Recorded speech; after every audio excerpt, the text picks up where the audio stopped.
Oi, Marlene. Oi, tudo bem? Tudo bem? Legal, bom te ver. Vamos lá.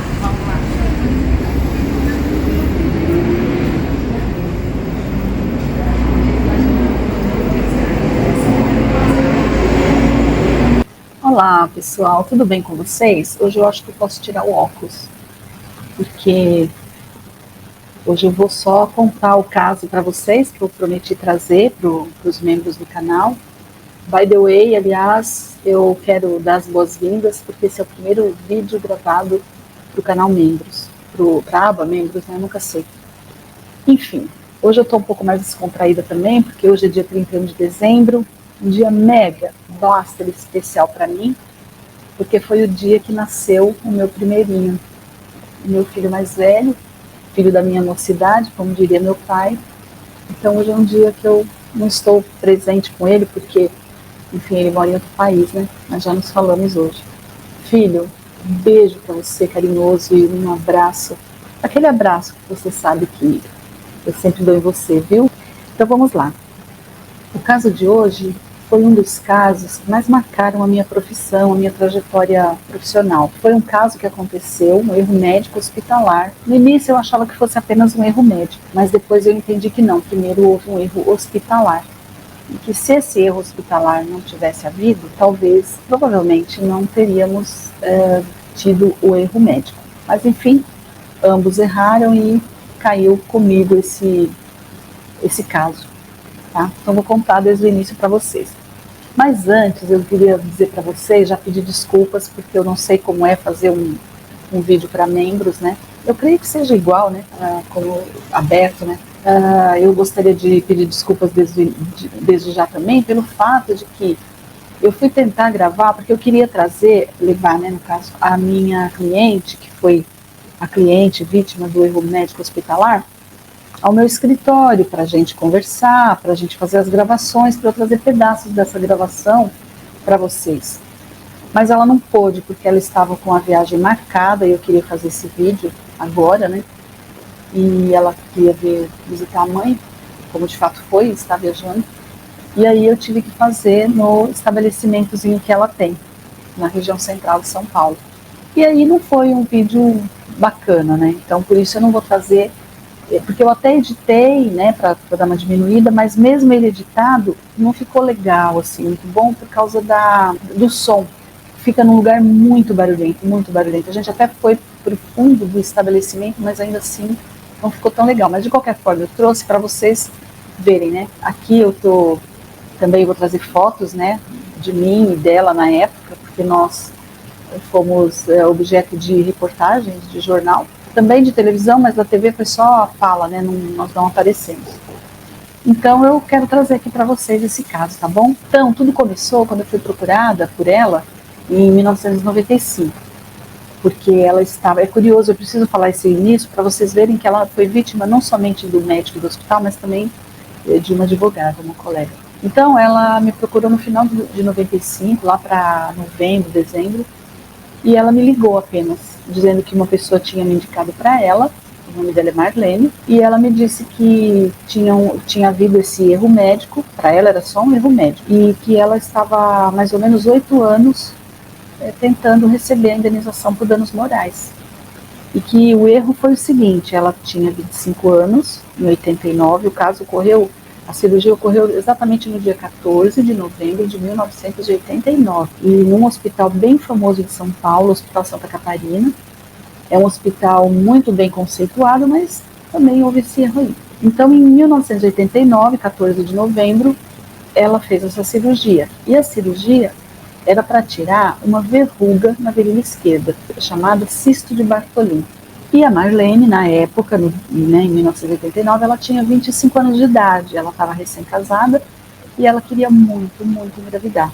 Olha a ironia do destino. Ela procurou esse médico porque ela é uma pessoa muito humilde, era uma pessoa bastante humilde, mas ela trabalhava numa grande empresa de cosméticos, uma empresa bem famosa, que eu não vou trazer o nome aqui. Ela era operária nessa empresa, mas ela tinha um convênio bom, por isso ela foi operada nesse hospital. E daí ela queria engravidar e indicaram esse médico para ela, que inclusive pelo mesmo convênio era o médico da tia dela. E realmente era um médico muito bem conceituado e também as pessoas, as mulheres gostavam muito dele. E daí ela procurou por ele, dizendo que ela queria engravidar. Ela estava recém-casada, o médico no tratamento começou, né, a conversar com ela, tudo, e ele detectou esse problema nela. Ela disse que incomodava, ele falou, olha, você está com uma verruguinha na virilha esquerda, nós precisamos, antes até da gente começar esse tratamento, a gente precisa tirar. É uma cirurgia bastante simples, você vai voltar no mesmo dia e tudo bem, né? Vou marcar então a cirurgia, ok. Marcou para o dia 14 de novembro de 89. Ela relata que ela falou pro marido dela na parte da manhã, ela falou, eu tô indo fazer essa cirurgia, mas eu não sei, eu tô com um pouco de receio. Ele falou assim para ela, mas por que você é tão forte, você é tão corajosa e tal? Imagina, vai dar tudo certo. Uma cirurgia, era uma cirurgia realmente muito simples. E ela foi admitida, né, no hospital, pela recepção, tudo mais, pelo setor de internação. Lá na triagem, subiu pro andar, na triagem foi colocada a roupinha nela, aquela roupinha que a gente sabe, né? E aí nisso veio a enfermeira levá-la para o centro cirúrgico. E daí ela foi, nesse trajeto entre o quarto e a sala de cirurgia, o médico a viu e brincou com ela. Falou assim, olha, você não se preocupa não, viu, vai dar tudo certo. Inclusive você nunca mais vai precisar usar absorvente, né? O lado bom é esse. Ela achou aquilo muito estranho. Como assim, nunca mais vou usar absorvente? Mas sabe como é, né? Quando você tá indo para uma sala de cirurgia, quem já fez cirurgia sabe disso, você fica ali entregue, né? Ela não entendeu muito aquela brincadeira, achou que ele estava fazendo troça, sei lá, e aí ela foi. Então ela ficou muito grogue. Quando ela voltou pro quarto, porque é tudo muito rápido, né? Às vezes até passa muito tempo, mas pra gente, que é paciente, passa rápido. Quando ela despertou daquele torpor, do sono, tudo, da debilidade que ela estava lá o marido dela, e em seguida entrou o médico. Ela achou estranho, primeiramente, que ela estava cheia de esparadrapos aqui, num lugar onde ela não imaginava que haveria esparadrapos, né? Então, ela questionou, falou, doutora, eu tô achando que tem tanto esparadrapo, é assim mesmo? Ele falou, é assim mesmo, porque quando eu fui fazer a cirurgia, aquela pequena verruga era maior. Ela achou muito estranho, mas ela falou, mas não tem problema nenhum, né? Ela já pensou até numa doença ruim. E aí ele disse que é assim mesmo e foi embora. No dia seguinte de manhã, ele veio bem cedo e ele falou para ela que ele tinha que contar uma coisa para ela que tinha acontecido. E aí ela disse que ele relatou que houve um erro médico, ele contou que houve um erro hospitalar, que trocaram as pacientes, porque na realidade a senhora que internou no mesmo dia que ela tinha 42 anos, minha cliente tinha 25. Essa senhora tinha 42 anos e ela tinha que tirar um útero, e era esse mesmo médico, ele ia tirar o útero. Como, segundo ele, o hospital trocou as pacientes, ele não assumiu erro nenhum. Então ele, no lugar de tirar a verruga, ele tirou o útero da minha cliente, que tinha um útero sadio, que jamais tinha sido mãe até então, e cujo objetivo dela estar ali é porque ela queria fazer o tratamento para engravidar. E ele contou tudo para ela. Ela falou, doutor, eu não acredito e tal, né? Ficou indignada e falou para ele, então eu não vou poder ser mãe? Ele falou, infelizmente não. Ele disse assim para ela, se tivesse transplante de útero, a minha esposa te doaria o útero dela. E, na verdade, quem me fez vir aqui falar para você, eu não consegui dormir à noite, nem minha esposa, e ela insistiu muito para eu vir e contar a verdade. É porque ela ia descobrir, né, gente? Não tinha como. Mas a esposa falou para ele, conta logo e tal. E assim foi. Quando foi no final de 95, eu não a conhecia, e daí ela me contratou. Na verdade, ela não me contratou, ela me ligou. Ela até falou, olha, a senhora cobra aí, o que a senhora tiver que cobrar, mas eu gostaria que a senhora verificasse, porque faz 8 anos que eu entrei com essa ação. Na verdade, ela fala 8 anos, né, gente? Mas de 89 para 95, e realmente bem no final do ano, estava fazendo, quando ela me procurou, exatamente 6 anos, né? Ela fala que são 8, mas não são, ela faz confusão. Mas fato é que ela me procurou no final de 95 para dizer para mim se eu poderia verificar o processo. Na época era tudo em papel, porque a advogada, eu ligo para ela e ela não me atende. Até então ela me atendia, ela falava que o processo estava com o juiz, sempre estava com o juiz, e que inclusive ela tinha me relatado que essa advogada levou para ver um imóvel que seria do médico. Olha só, a advogada levou a minha cliente para ver um imóvel lá na região mesmo, onde ela tem esse estabelecimento, porque inclusive até ela sempre morou ali, para dizer, olha, o médico está querendo te dar esse imóvel para compensar aí, né, como indenização por dano moral. E ela acreditou. O fato é que depois, conforme o tempo foi passando, a advogada já não atendia mais, não a atendia de jeito nenhum. E ela ficou com a pulga atrás da orelha, ela não tinha nada. Eu até falei para ela, eu falei, olha, eu me passo o número do processo, porque às vezes o cliente acha que o advogado não está fazendo nada, e está fazendo muito. É muito comum isso. Por quê? Porque, eu falei para ela, um hospital com essa fama, né, com esse conceito tão famoso, e também encontra um médico, de qualquer forma, envolveu o hospital, porque foi lá feita a cirurgia. Então, é possível que eles tenham uma banca grande de advogados e natural que eles vão usar todos os recursos. Eu verifico para você, mas não vamos julgar antes da gente saber o que aconteceu. Inclusive, ela falou, olha, assim que eu saí do hospital, né, que eu melhorei, eu fui para a delegacia da mulher, demos queixa no CRM. Só que eu achava, gente, que existia uma ação em andamento, que talvez pudesse, quando muito, né, na pior das hipóteses, poderia estar havendo uma negligência por parte da colega, uma imperícia, de repente. Mas não foi o que aconteceu. Quando eu fui pesquisar, e eu pesquisei muito para ter certeza, não havia nada. Não tinha processo nenhum, não tinha nada, absolutamente nada. Tinha sido vítima do hospital, do médico, até então eu achava que fosse só do médico, e também de uma colega. E outro detalhe, quando eu pedi para ela o número do processo, ela não tinha número do processo, ela não tinha nada, absolutamente nada, ela não tinha cópia das petições, nada. E o que ela fez foi me dar o cartão do advogado. Mas não me ajudou em nada, né? Porque ele não tinha número do processo. Então eu tive que pesquisar tudo. E aí, quando eu tive que ter muito tato, né, para contar para ela que não existia nada, e aí ela ficou muito indignada, e eu lembro de ter falado para ela, olha, você vai ter que guardar essa sua revolta, né? E vamos partir para a interrogação, porque não tem outra, né? Eu falei, a vida não para a gente reunir nossos caquinhos. Então, assim foi. E aí eu tive que pedir desarquivamento do inquérito policial, porque estava tudo arquivado. Esse processo de dano moral não existia, mas certo é que o inquérito foi finalizado com um parecer, né, indiciando o médico por lesão corporal gravíssima. Foram feitos laudos periciais nesse inquérito, foi um inquérito muito bem feito. Que eu tive que desarquivar, pedi o desarquivamento, demorou, aquela demora aí veio, já era final do ano, de 95, dei entrada em 96. Em um ano saiu a sentença de primeira instância, foi favorável a ela, mas num valor muito irrisório, porque infelizmente no Brasil as indenizações por dano moral são muito, muito tímidas, e aí eu recorri, apesar de ter ganho, eu recorri para que fosse aumentado o valor. O valor foi aumentado sensivelmente na segunda instância. Sensivelmente.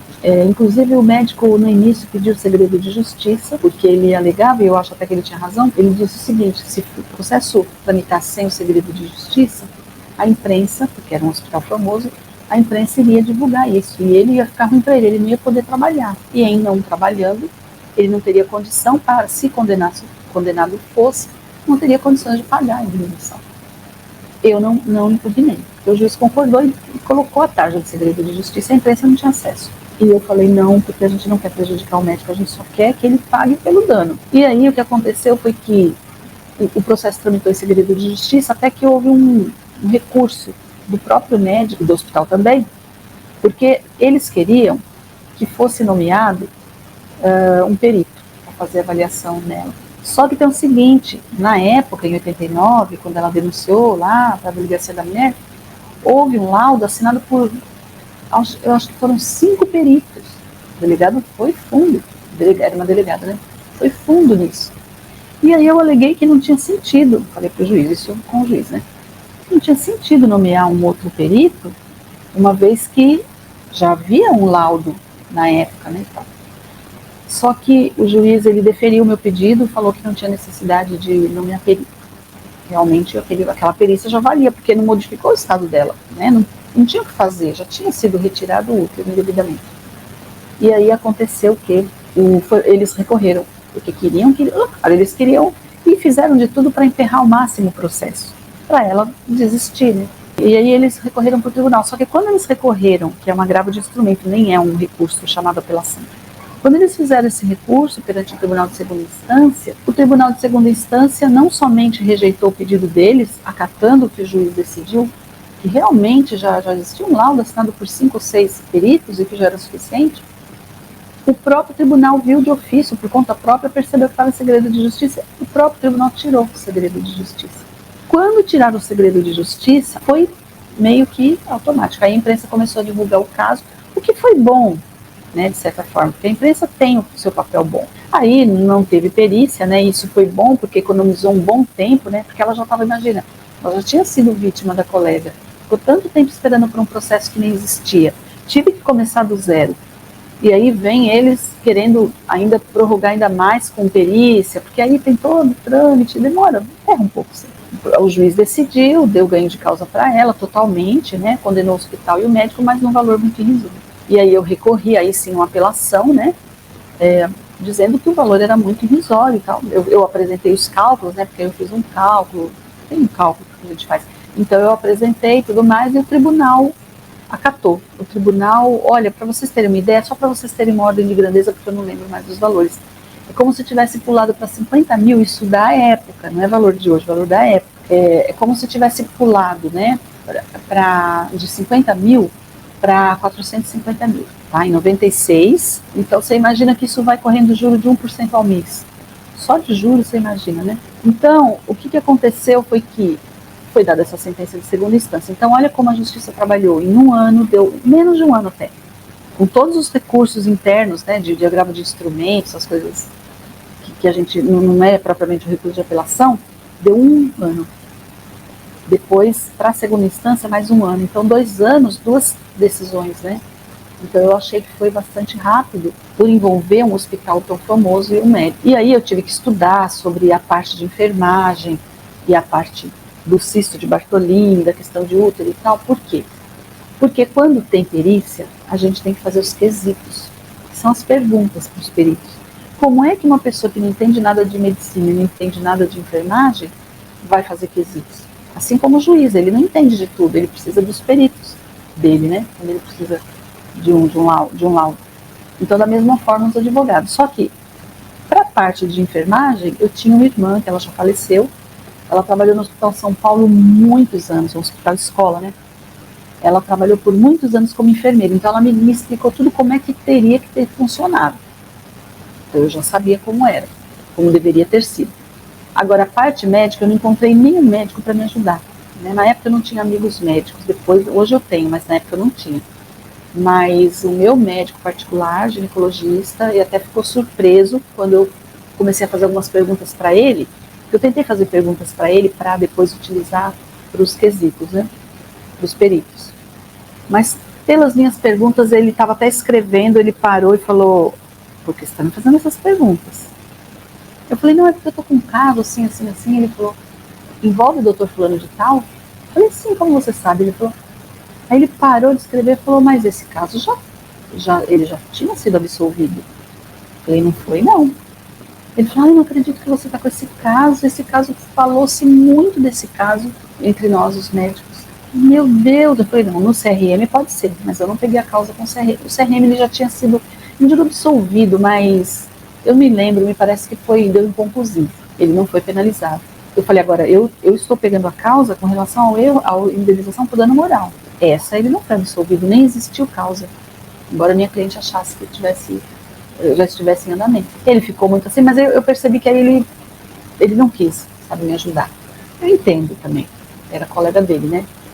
Aí eu tive que procurar por meios próprios, eu tive que ir no hospital público, no hospital do servidor público municipal, e fui lá, e fui na biblioteca deles. É complicado, foi bem complicado, porque eu não sou médica e tal, mas fato é que os livros todos em inglês, difícil você pegar um livro, pelo menos naquela época, em português, para eu entender o que era o cisto de Bartolini, o que era a retirada de um útero, como é que funcionava e tudo mais. E foi bom, né, porque eu aprendi um pouco. E aí eu aprendi que, inclusive, o caso dela tinha que ser, perdão, o da moça, da senhora que tinha que tirar o útero, ela teria que ter sido primeiro do que a minha cliente, porque apesar da cirurgia da minha cliente ser muito mais simples, ela ia voltar para casa no mesmo dia, mas ele tinha uma questão de contaminação da sala. Já o caso do útero, não tinha perigo de contaminação. Então, qual que eles tinham que fazer primeiro? A da senhora que ia tirar o útero, para depois fazer da minha cliente. Só que levaram a minha cliente primeiro. A mulher que ia te retirar o útero, para ela não teve problema nenhum, porque efetivamente foi retirada. Então, lá naquele dia, eu fiquei sabendo que seria somente um útero retirado ali naquele dia. Mas, na verdade, acabaram sendo retirados 2 em perfeita saúde, né, de uma mulher de 25 anos que queria engravidar. Voltando um pouquinho, quando eu peguei o processo em 95, para eu dar entrada, eu comentei com essa minha cliente, para eu dar entrada no processo, sem explicar para o juiz esse ato de tempo, onde ela achou que tinha um processo em andamento e não tinha nenhum, Eu tinha que explicar, mas não só explicar, eu tinha que provar. Porque, veja, se eu fosse advogada do hospital do médico, e tivesse um pedido de indenização por danos morais 6 anos depois do ocorrido, embora na época o tempo de prescrição era 20 anos, hoje é de 10, tá? Era muito tempo, ela estaria dentro dos 20 anos. Mas quem é que sofre um dano desse, um abalo emocional desse, e vai procurar uma indenização por dano moral 6 anos depois? Ninguém vai fazer isso, né? Porque você vai enquanto a lágrima está quente, vamos dizer assim. Mas não adiantava falar, né? Tudo em juízo você tem que provar. Então o que eu fiz? Eu entrei com um procedimento na OAB, eu não dei seguimento. Foi somente para provar para o juiz que existia uma falha ali. Né?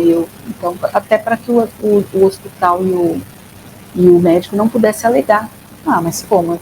Porque eles poderiam alegar assim, tá, houve dano moral, mas não foi tão danoso para ela assim. A consequência não foi tão forte, para ela não foi tão grave a merecer indenização de um valor tão grande, porque ela demorou tanto tempo, né? Eu alegaria isso, mas para que não houvesse essa alegação eu tomei esse cuidado. E foi isso, tá? E assim que foi para a segunda instância, no dia que eu fiz a sustentação oral, porque lógico, nós ganhamos, e eles recorreram de novo, e aí na sustentação oral, né? Eu tenho até uma foto que eu já trouxe para vocês em uma das minhas capinhas, foi tirada por essa mesma cliente no momento em que eu estava já me preparando para entrar na sala para fazer a sustentação oral. Nesse momento estava lá a imprensa, porque no dia seguinte uma pessoa chegou para mim e disse, olha, você viu que você está famosa? Eu falei, não, por quê?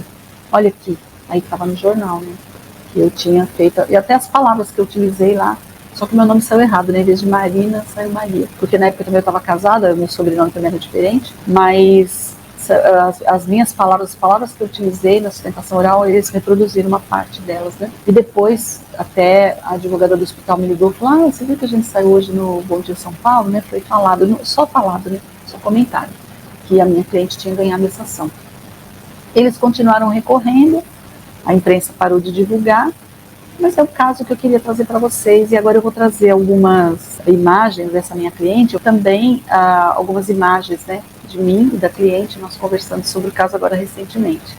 Peço desculpas porque o áudio está muito ruim, as imagens também não estão muito boas, porque são amadoras, mas assim eu vou ficando cada vez mais profissional, né, aos poucos eu já comentei com vocês, né, que eu estou criando um estúdio, né, porque esse aqui não é meu estúdio, é um estúdio provisório, mas eu estou criando um estúdio para fazer, né, até de repente fazer essas coisas de podcast, que eu também gosto muito de trazer, assim, pessoas de forma presencial mesmo, conversando, né? E aí eu vou trazendo aos poucos. Esse é o primeiro vídeo, eu espero que vocês tenham gostado.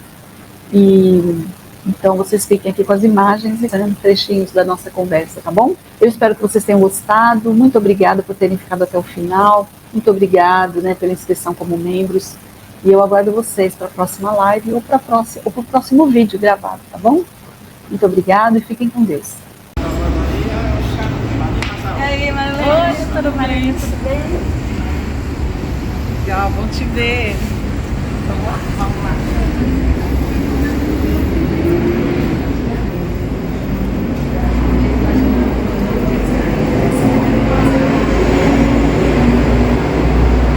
Quando você chegou para mim, não sei se você se lembra, você chegou querendo apenas saber como estava o seu processo. Lembra disso?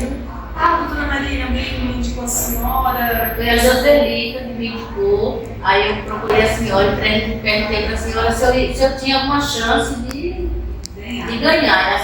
Aí a senhora foi fundo no meu caso e eu consegui. Quando você trouxe para mim, você achou que o processo já estava em andamento, não tinha nada, lembra? Lembro. E aí eu tive que começar do zero.